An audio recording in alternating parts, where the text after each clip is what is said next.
Okay, just in case anybody does miss the test, I think I'm going to go ahead and start this. Um, and realize if you miss the test, that means you're still in the class until we have the final exam. That's Mr. Ginder's, Dr. Ginder's guidelines. So if you have questions about that, you'd want to talk to him. So the first thing I'm going to share is for anybody who checks into this, who's still planning on taking the test today. Um, Again, at 11:30 is when you're going to access your e-ticket. Hopefully you've already checked to make sure it's there. Click on the link. It'll take you into the test website, and then you'll put your e-ticket number in, APID. But before I go further, though, I do want to share something I just came across probably about 10 minutes ago. And I know this isn't my students, because this would be absolutely crazy. It sounds like the College Board has already um, rescinded, before the test is even started, rescinded the test for some students who have been caught cheating before it even happens. Um, that is just crazy. Do not cheat for any AP test, but definitely not physics. It's just not worth it. If you're going to become an engineer, you should take a class anyway. This is just to prove to you that you're going to do well in college when you take the class, so you can knock the socks off your professor and get all kinds of job internships and all kinds of stuff. Um, for people who are not going to go into physics or engineering, sure, you want to do well on it, but it's not worth risking your college career on. I mean, this is not a little thing. Cheating is a big deal when you go to college. So anyway, just be aware of that. And all right, so that's enough of that.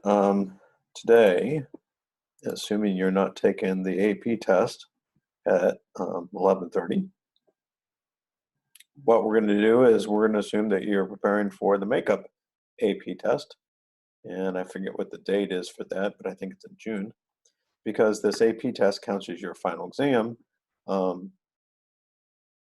I won't know what your score is for the people taking it in June, and so therefore um, you're going to have to go ahead and take the final. Anyway, so what we're doing in here is today we're going to be doing a lab. It's collisions in 2 dimensions, and we just want to know if the initial momentum is equal to final momentum in those 2 dimensions. And so you're going to be collecting data today. And let me click this and open this up. So you're going to be doing the same website as before, except you're going to click on the tab that says Advanced, so you can do it in 2 dimensions. If you remember, you cannot just click on this and open this up because it won't work. In fact, let me see if I can do that. Yeah, not sure.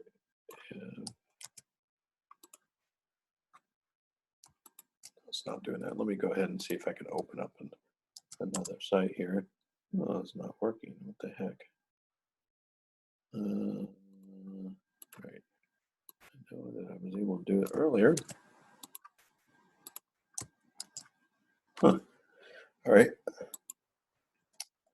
More than one way to do this. And simulations, physics, and we're doing motion. And right here, you can see the simulation. If you click on it, let me copy this. If you click on it, it will not work in Chrome. So you're going to have to open up Firefox.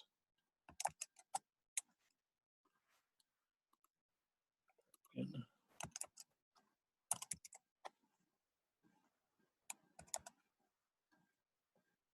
there we go.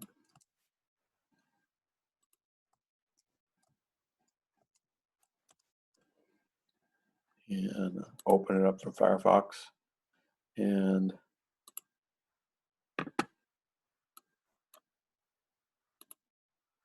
allow. Click on the Advanced tab. And you probably want to see all the data. And it'll show you the momentum both in the X direction and the Y direction. So let me go ahead and hit play. So it's giving you what the momentum of the red ball is in the x direction, in the y direction, and it's giving you the momentum of the green ball in the x direction and the y direction. So you need to figure out what the total momentum is in the x direction by adding the red and the green balls momenta in the x direction, figure out what the total momentum is in the y direction, and that will be your initial momentum both in the x direction and the y direction. Keep on hitting play. Afterwards, you can see what the final momentum is in the x direction and final momentum in the y direction. Let's see, is there anything else on here? Oh, it might be kind of cool. Let me hit restart. Might be kind of cool to have the center mass on so you can kind of see that. Maybe the kinetic energy. And you should do several different collisions like elastic and inelastic. So let's say at least two elastic, two inelastic, and two elastic, two perfectly inelastic, and two inelastic, so somewhere in between. You might want to try also when you're doing the, let's say, two elastic, two inelastic, and two perfectly inelastic. One of the elastics, make both the masses the same, have one of them have different masses.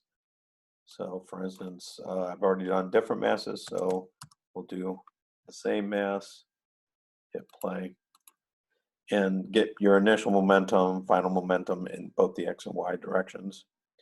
And do that for the inelastic as well. One were different masses, one with the same masses, and same thing for perfectly inelastic. Have one the same masses, have one different masses. I was thinking that there was a way to turn on a grid here so you could see stuff, but I don't think so. All right, so that's what you're doing. You're collecting that data so that you can plot. Let me go back to the lab here. So you can plot the relationship between the final momenta and initial momenta in the x direction, and final momenta, initial momentum in the y direction. And then we're going to be talking about your lab then on Wednesday, and we'll be looking at the graphical mathematical models. So let me go back to the calendar. That's it for today. So get that data and be ready to whiteboard it, show your whiteboards on Wednesday.